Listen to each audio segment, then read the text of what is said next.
wabarakatuh. Di sini saya mewakili kelompok 3. Di sini kami akan mempresentasikan materi tentang model-model pembelajaran yang mendukung bioedutainment berbasis karakter, discovery learning, dan problem based learning.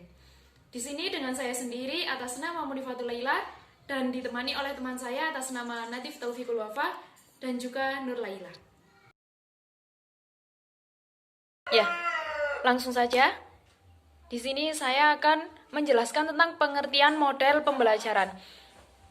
Pengertian model pembelajaran merupakan salah satu hasil dari inovasi pendidikan berupa kerangka skenario pembelajaran yang dibuat untuk mencapai tujuan atau hasil tertentu. Yang selanjutnya yaitu karakteristik model pembelajaran. Di sini ada beberapa model karakteristik pembelajaran. Yang pertama yaitu sinteks. Yang kedua, sistem sosial. Yang ketiga, prinsip reaksi. Yang keempat, sistem pendukung. Yang kelima, dampak pembelajaran langsung dan iringan. Nah, yang selanjutnya yaitu macam-macam model pembelajaran. Di sini ada beberapa macam-macam model pembelajaran.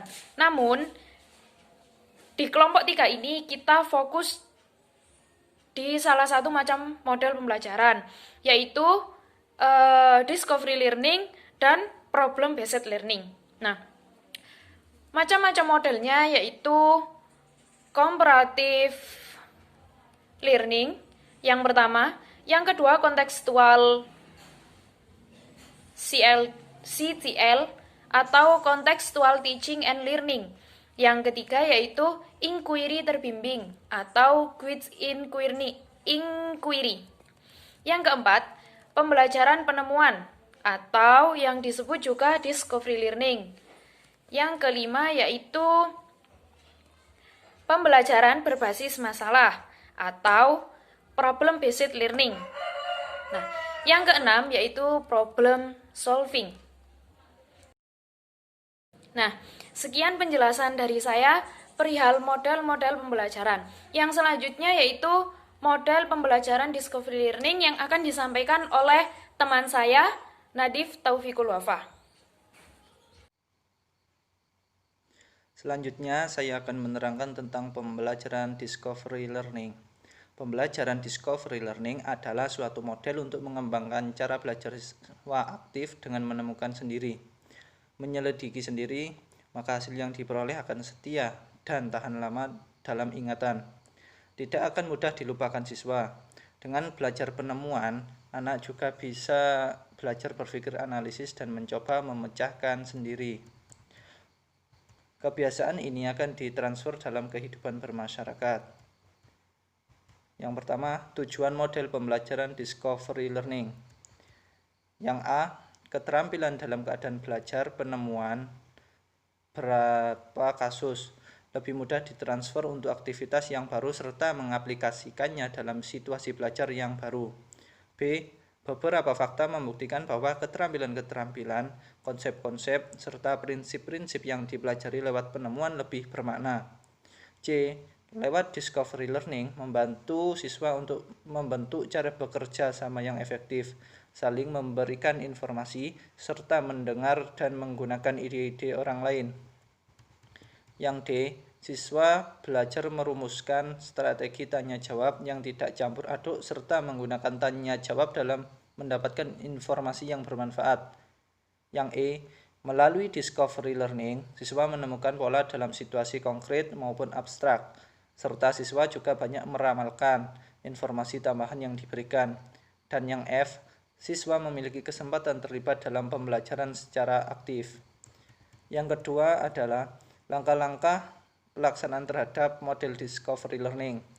A, yang pertama ada stimulation pemberian rangsangan.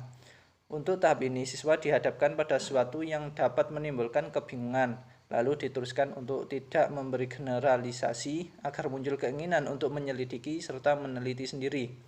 Guru juga dapat membuka kegiatan PBM dengan memberikan pertanyaan anjuran membaca buku, serta aktivitas lainnya yang dapat menuju pada persiapan pemecahan masalah.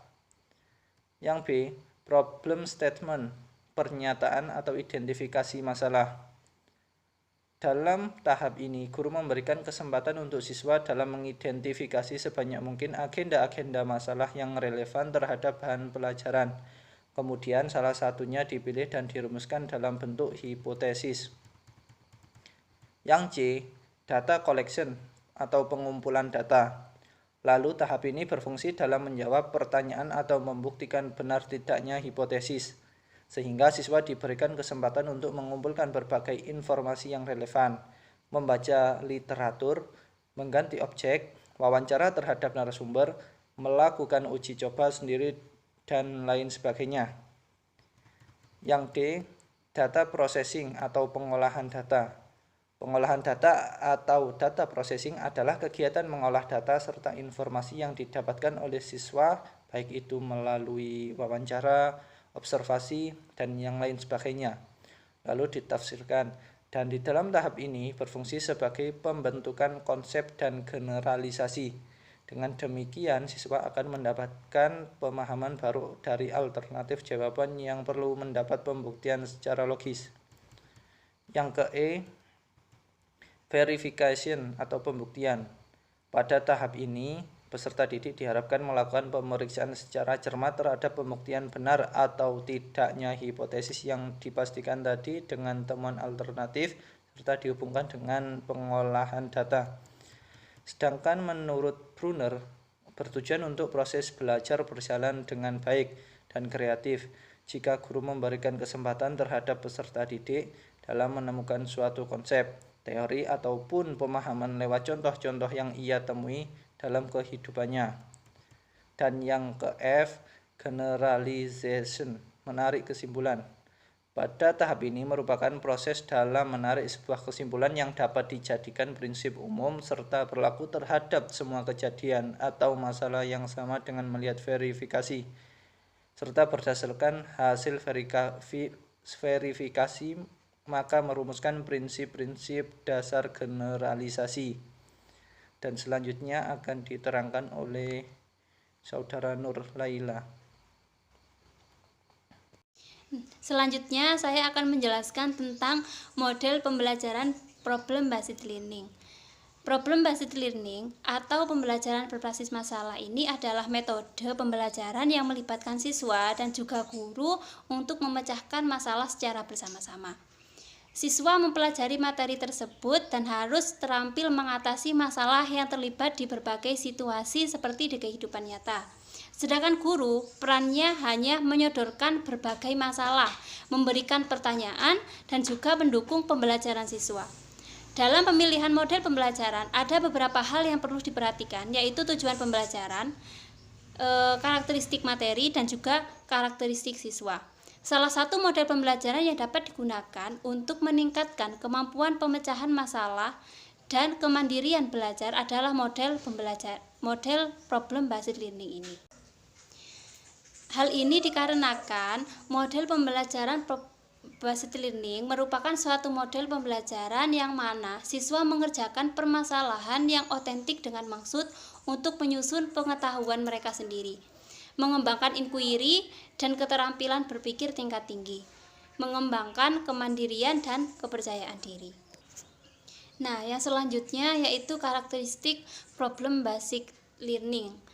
Nah, karakteristik atau ciri-ciri problem based learning yang pertama yaitu proses pembelajaran harus dimulai dengan masalah yang didominasi masalah nyata. Dan yang kedua, bahan dan kegiatan belajar harus memperhatikan keadaan agar dapat menarik perhatian siswa. Yang selanjutnya, guru adalah seorang supervisor selama proses pembelajaran.